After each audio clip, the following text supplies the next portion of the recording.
Hello, ladies and gentlemen. I'm John Del Vecchio at Street Skills. Welcome to session number 3 of Cornering Confidence. My goal for this 30-minute live stream is to have a Q&A session on Cornering Confidence chapters 5 and 6, braking and throttle control. Please post your chat questions and clarifications regarding these techniques and your experience practicing them. Now, I do also, I already see a comment in the chat, so I'll be getting to that maybe in a little while. But I just wanted to, again, invite you to put those questions in there directly related to braking and throttle. And I'll begin the content here by saying that speed control is at the heart of cornering confidence. Speed is directly related to our ability to successfully corner. There are techniques available for controlling your speed every inch in every second that you are in a curve. Many riders think they are in full control of their speed, but their brake throttle transitions are imprecise, and this leaves periods of time when speed is out of the rider's control. For example, if a rider gets off the brakes too early entering the curve and they aren't ready to throttle out, they're not actually in full control of their speed the entire time. Another example is the classic case of realizing that your speed is too fast in the curve. Do you brake? Do you throttle? Neither. Again, you're not fully in control of your speed the entire time. Now, with simple hand positioning and movements, we can leave very little to chance regarding our speed. Chapters 5 and 6 set the stage for 100% speed control by building muscle memory and awareness of how these controls can be better utilized by a skilled rider. Now, that being said, before I get into the questions, I see Lady Tao is back again, and so is Jeremy. I hope you guys are progressing through the course, reading the book chapters. But what I want to get into here is, before we get into the questions, just the main content of chapters 5 and 6 have to do with throttle and brake control. And those are really related to speed, and we need to understand how these skills and techniques can help us get 100% cornering confidence. Specifically tonight, in addition to your questions, I just want to make sure that you guys are getting the two-step braking process and what I call the roll it up technique. And then once we get to throttle, the roll it down technique and the importance of how your throttle can be used to control your speed and steering. And with that being said, we can get into first braking. Now, the first question that I have in here is trail braking is it worth trail braking in a slow, tight corner or just a slow corner in general? That's the first question that was thrown out. And this particular chapter 5 on braking is going to set us up for trail braking later on down the road. We're taking sort of like baby steps along the way. Now, to answer the question quickly, yes, you're going to trail brake. It's in any corner, whether it's a sweeper, whether it's a tight corner. And a lot of people will refer to trail braking, but really it's just when we transition from brake to throttle at the point where we're happy, basically with our speed and direction, or we want to exit out of a curve. And so that kind of answers that more specifically. Now, the objectives to the braking chapter are the two-step braking process, using throttle and brake transitions for a balanced suspension when we're slowing or stopping. And if we can go back to last week and the earlier chapters, especially the straight and flat guiding principle, we want to basically slow and stop the motorcycle with limited forward pitch. Okay, there's times we're going to want a little bit of forward pitch. We'll get into that later. But we want to keep that chassis flat. We want to keep the suspension working in its in its sweet spot. Just remember, with both brakes and throttle, if we're hard on the brakes and we're hard on the throttle, that's going to actually lead to spikes in that chassis pitch. We don't want that. That's going to have all kinds of trouble for our traction and our distribution from front to rear. Now, when you're in a corner and you're basically maintaining the throttle, is there a point where you overlap the throttle and brake? Now, what we're talking about there is when we're using our brake throttle transition default hand position, a lot of times, and I'll get right into it, the roll it up technique is rolling off the throttle and then adding brake. Okay, then with the throttle, we'll roll it down by releasing the brake and then starting the throttle. I get a lot of questions like this one here that says, do I do the brake with the throttle? I do not advise that. I don't think that that's necessary. I think that can just confuse people. It can confuse the motorcycle.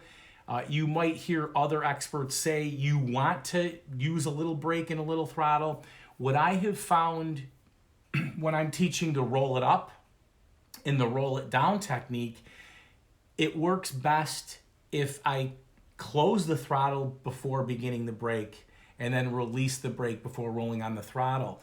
And one of the things you'll learn as we go through the course is there are times when I want to just be engine braking or coasting in between. So I may roll it up while I'm off the throttle on the brake, and then I might release the brake before I actually start the throttle. Adding that throttle, I might roll off the throttle. I'm not applying brake yet, and then I might introduce that brake. So I'm a big fan of separating the two. I think that is how you're going to get the most precise control. Wrapping your brain around why somebody would want to use throttle with the brake, it goes way beyond the scopes of street riding. You're basically, when you're holding back the front wheel, as you're rolling on the throttle, the rear wheel wants to come in, and so it sort of does shorten that wheelbase. And there's theoretical reasons why some people might teach to use brake and throttle at the same time. According to my curriculum and my book and my online course, we close the throttle, add the brake. It's going to be very close. And if they do interact a little bit together, that's fine, because you're at the point of when you're getting ready to transition those things back and forth.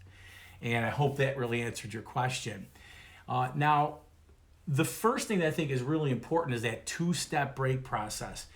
And if you have any questions about that, please go ahead and put them in the chat. I call it the two-step brake process, braking process. This is actually not a new concept. A lot of people will teach that when you apply the brake, this is every time you apply the brake, whether you're going to slow or stop, you just get the brakes on enough to turn on the brake light. We're just initially getting the, maybe you can hear that switch go off. And what this does is it does a couple of things.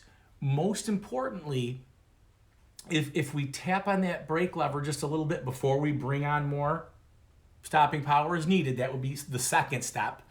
So brake light pressure, then bring on more, that would be the two steps. What this does is it allows us, when we kind of touch that front brake lever, it's going to shift weight forward, weighting the front tire.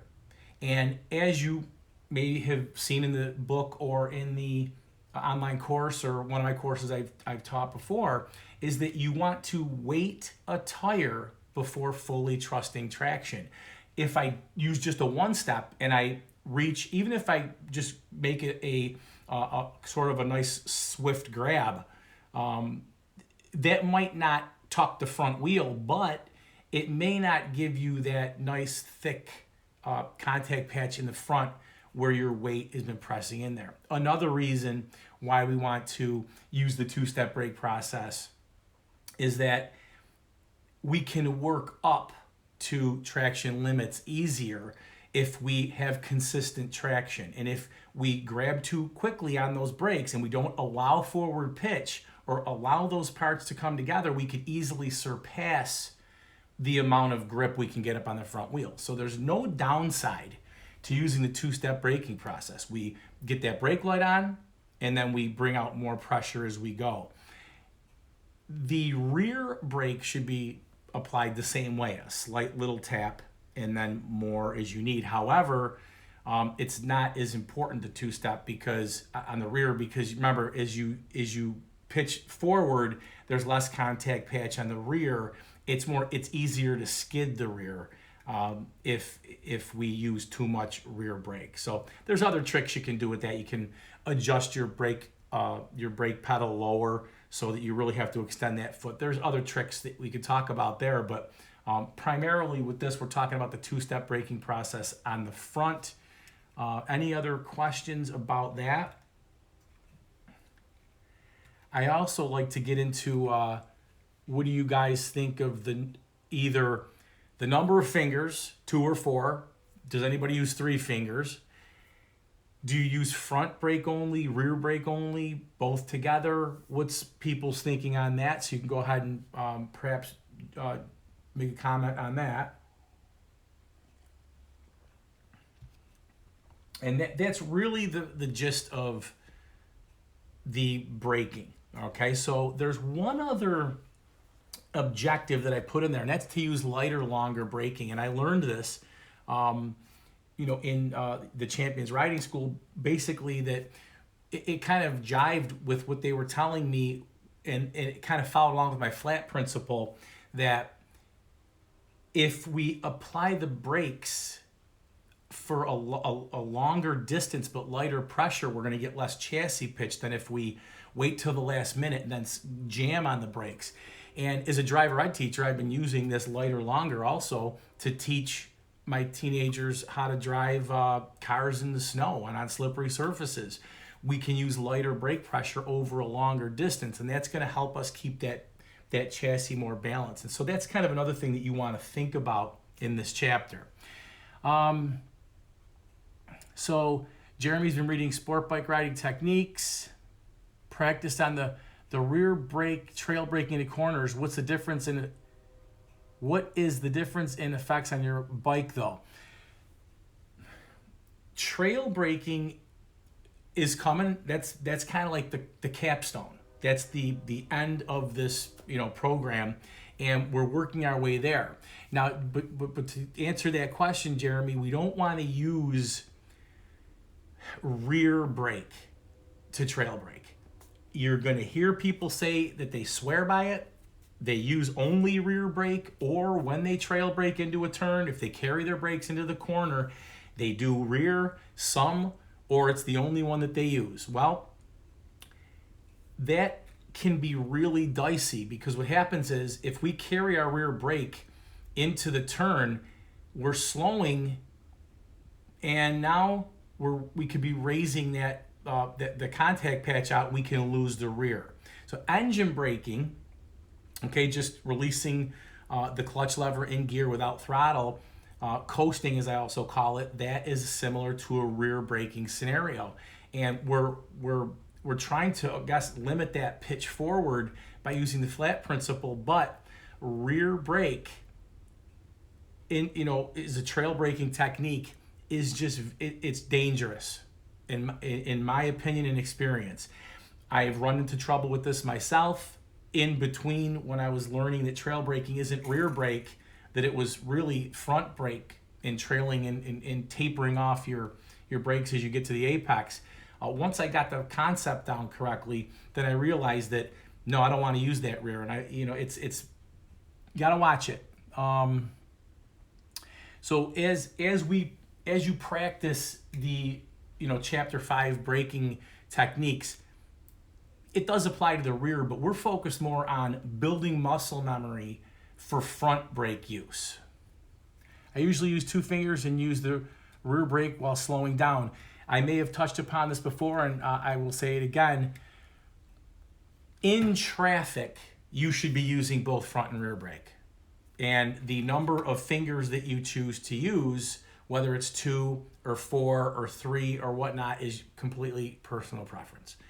But generally speaking, we want to be using both of those brakes. We're going to get better slowing, stopping power with both brakes. And again, I mean, 2 fingers might not give you the strength that you need or the finesse or sensitivity. However, whatever you're comfortable with, you should be using. Now, Frank, good to see you, Frank. When you say lighter, longer braking, aren't you using brake and throttle together? What I'm saying about that is, for the lighter, longer, and this is for those of you playing along at home, this is on page 34. But generally, what lighter, longer braking refers to is if I'm coming to a stop sign here, and this is my stopping point, I can actually, if I'm going 20 miles an hour here, and I wait until this point to put my brakes on, I'm gonna have to use greater. I call this stronger, shorter braking, or shorter, stronger, meaning we're going to use stronger braking for a shorter distance. The better way to handle this, again, by the way, throttle closed as you're doing this process, Frank. So it's really not the way I really show it. I kind of show a thicker line. So, for example, if I'm going 20 miles an hour at these different points, let's say I wait until here at 20 miles an hour. I'm just going a steady speed, 20 miles an hour. If I start applying my brakes here, I have to apply them stronger, right? Shorter distance, stronger amount. But if I start here, I go a longer distance with lighter pressure.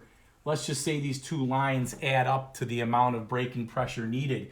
You can see that when I start braking with lighter pressure further away from my stopping point, I'm going to have less chassis pitch. So let's just say this is the motorcycle going in. If I wait till here and mash the brakes, I'm going to get more fork dive than if I lightly touch them here and I just kind of point the nose down a little bit as I come in.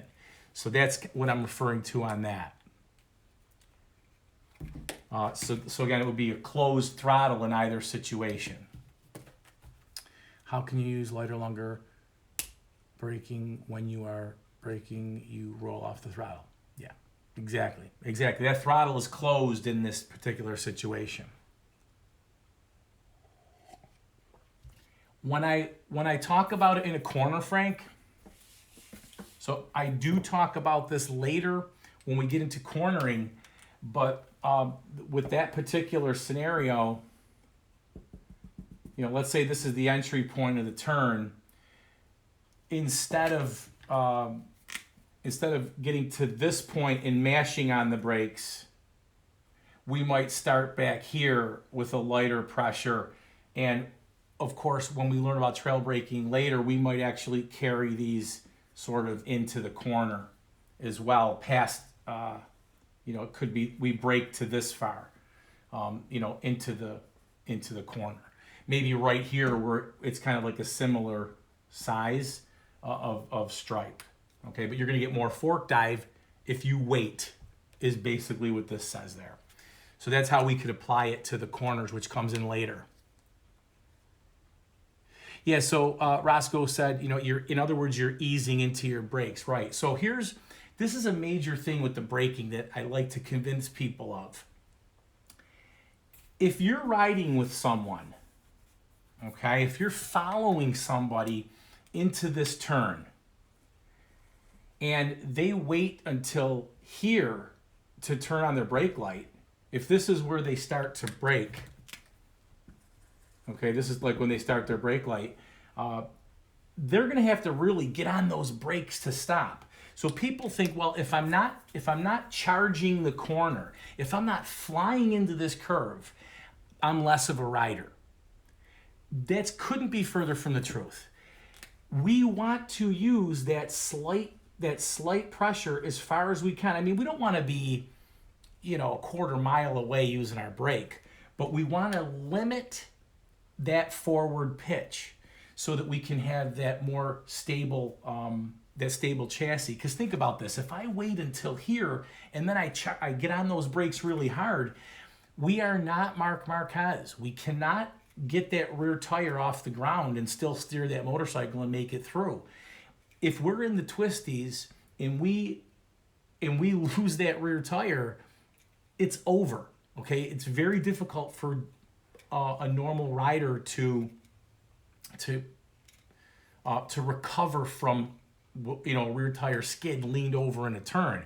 Is it possible? Yeah, but we don't even want to take that chance.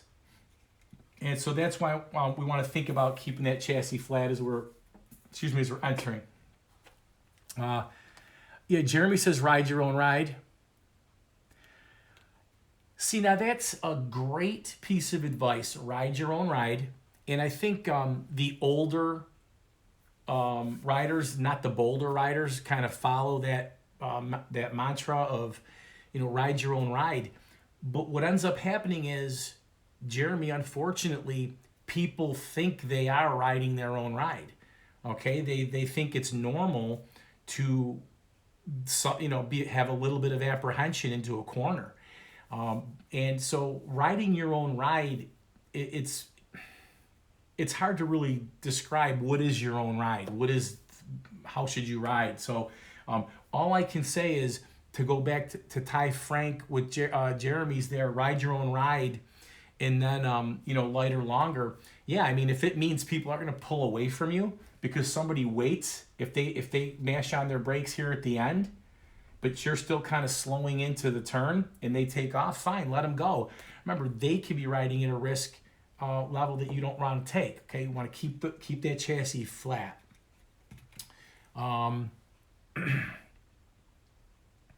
Easing into the brakes is very important. We're going to talk. That's more next week when I talk about smoothness, and I think we're also going to talk about vision as well. But that's really important with that easing onto the brakes and throttle, which we want to do anyways. Now I'm going to quickly move on to throttle. If you guys want to post any throttle questions or comments while I am. There's one more thing about the brakes that I want that you need to understand at this point if you're following along with the Cornering Confidence program in the book or the online course.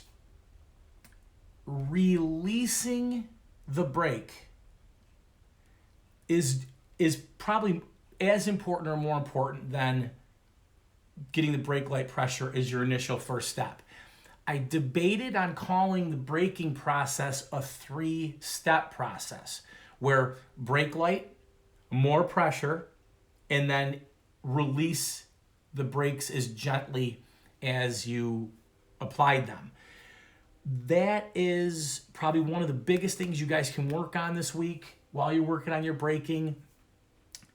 Be conscious of, are you releasing that brake lever smoothly? Because always you should be doing that, okay? Because it's gonna limit the forks from springing, from rebounding back. Okay, so if I release the brakes quickly, my forks will just expand quickly. So we can just gently release that brake lever for a slower expansion. In the book and course, you're going to see that it has a lot of other benefits to it. Excuse me, but this really delicate release of the brakes is essential for cornering confidence, because that is what trail braking is, except the timing is going to be when you're leaned over. So we want to make sure that we release that brake lever just right.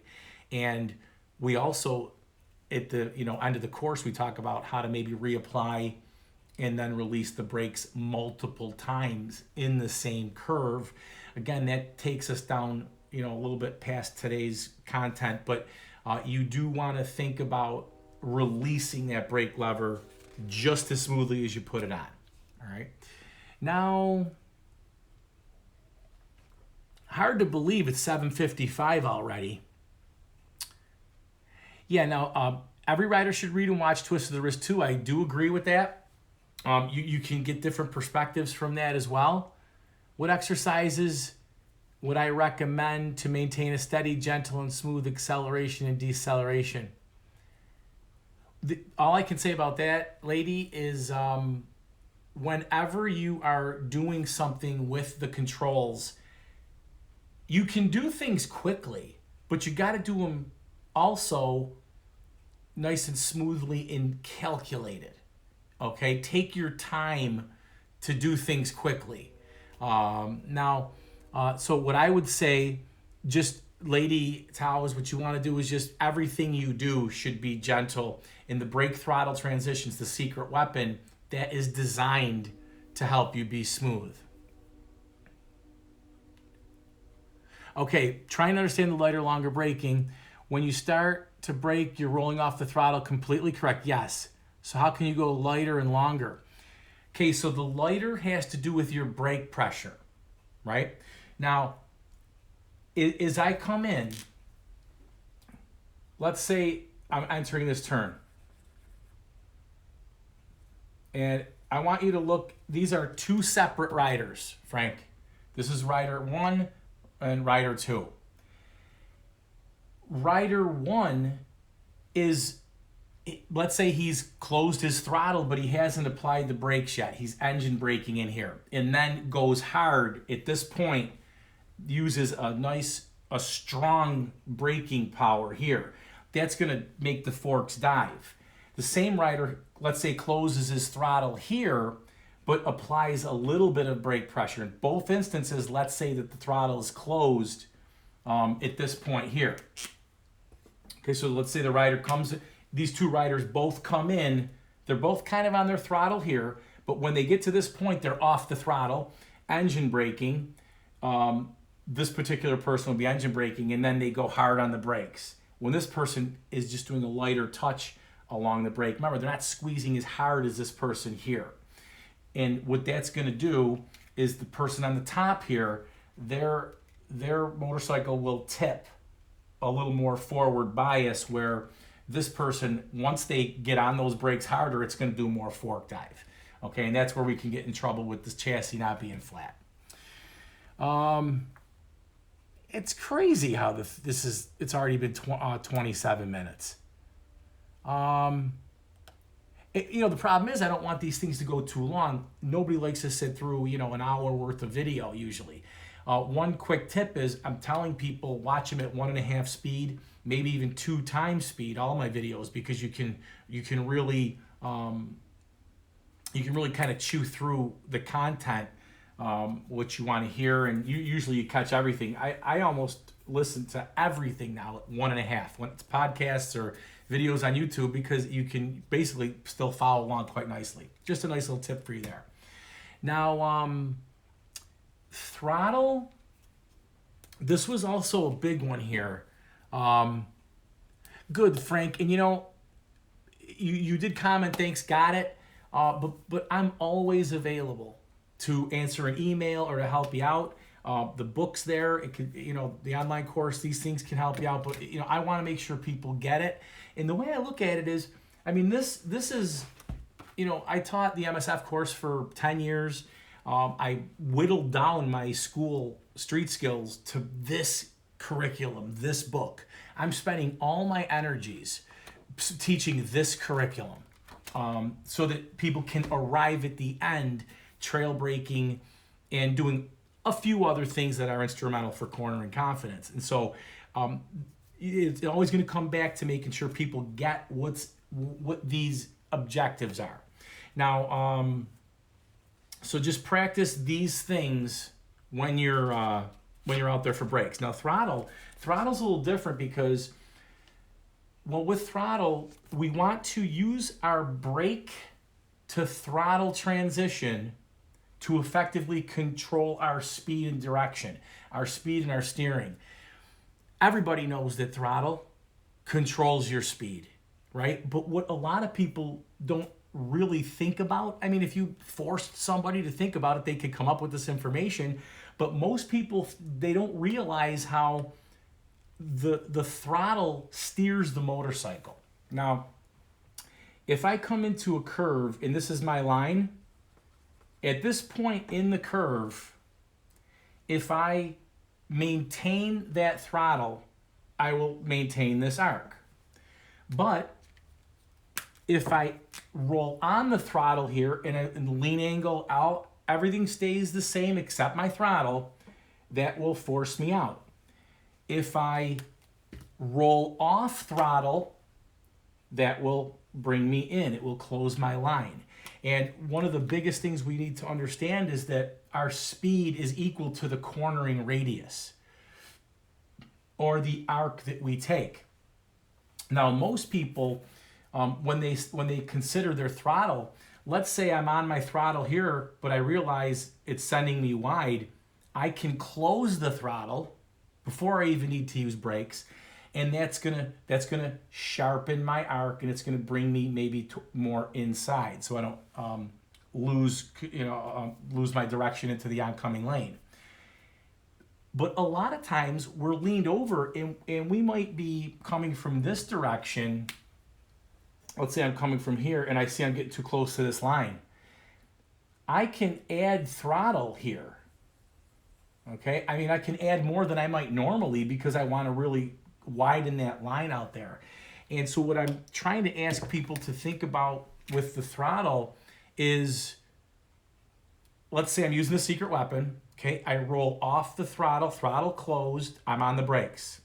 I'm ready now to transition to throttle. So I release the brake lever and I start to roll it down. We can kind of glide our fingers along the brake lever, okay, for a little bit extra stability there. And then I can roll it down and roll it, and so we roll it up, we roll it down. Those are fundamentals of what I'm trying to teach. Now, so the roll it down's big. That basically means you're transitioning from brake to throttle. This is trail braking. A little bit of a preview. If we can roll it down at the right time in the middle of a curve, we've done trail braking. But again, we're gonna get there over the next few weeks with these little half-hour talks. Jeremy, stay in fourth gear throughout the corners. Yeah, I mean, sometimes you have a bike that just has the right torque, right amount of torque, and you go through the corner and you don't really need to worry too much about changing gears.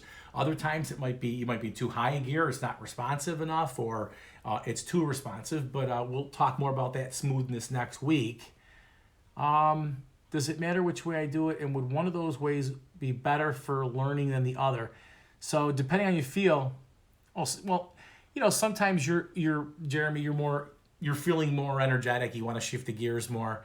All I can say is to that with should you be changing gears or not, as long as you can, when you use the throttle, there's drive, and when you go to brake, the more, when you want to slow, there's slowing ability. Okay, that you could be using brakes or engine braking. As long as those things are happening, whatever gear floats your boat, go for. That's how I would answer that. So yeah, slow down in and on as you go out. Yeah, so slow down in and roll on as you go out. Now that's your basic slow look, press, roll. We'll get into that a little bit more a couple weeks down the road when we talk about cornering, but generally speaking, not to sound a little bit, I guess snarky, we all know we go in slow and out fast, but here's where we have the trouble. If I'm going to slow coming in, so we know we want to slow in and we want to go out faster. Okay, so we're going to slow in, go fast out. What I'm trying to help people accomplish is to get rid of the guessing game in here. This is where people, we want to make it, I want to make it so there is no lag at all between your slowing and your going. And that's where the Cornering Confidence program comes into play. We are going to connect these two positions so that we're in 100% control of our speed and direction. So that really has to do with the throttle. I don't have a whole lot to share about throttle other than it controls your speed, so think about that. But did you know it also has to do with, it affects your steering? So what I like to tell people to do in the action steps in the book, we're going to work on roll it down. But again, at the Champions Riding School, they would actually ride in circles in a airplane hangar type of thing where they were at the track. And I find it's really hard to ride in circles at the speed that you really want to go. But if you get a nice big parking lot, ride in a steady speed. And I show a video of this in the online course. And then roll on and see what happens to your line. It's going to spit you out of that diameter that you're kind of going on. If you close the throttle, you're going to see your line close up. But I guess what you could do more to see the steering is when you're out there riding and you're just going to work, or you're on an on-ramp for the expressway, or you're whatever. Take a line, you're taking a line, you're cornering, you're making a turn of some kind. Just see what happens. Just give it some gas and see what happens to your line.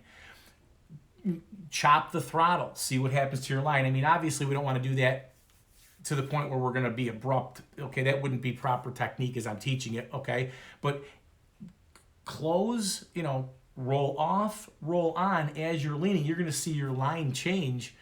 And trust me, folks, when you're in a corner and you want, for positioning benefits, to go to the left or right, or you want to avoid something to the left and go to the left or right, simply using throttle or closing throttle can usually get the job done. And so that's what I want you to kind of work on for this particular throttle information. Really appreciate, Roscoe, I really appreciate you guys, and I gotta kind of wrap this thing up too. Come back next week. I'll be putting up another one there. Thanks a lot. Always drop me an email. I'd be glad to answer. And I just want to say thanks for joining me tonight. It's never too late to pick up a copy of Cornering Confidence or enroll in the online course. You can visit corneringconfidence.com for more information. Be sure to follow me on social media. And I'll see you next week for a live stream number 4 on chapter 7 and 8, Smoothness and Vision. But if you have any questions about anything we talked about tonight, there's lots of resources, other YouTube videos and so forth. And I just want to say thanks a lot. We'll catch you next time.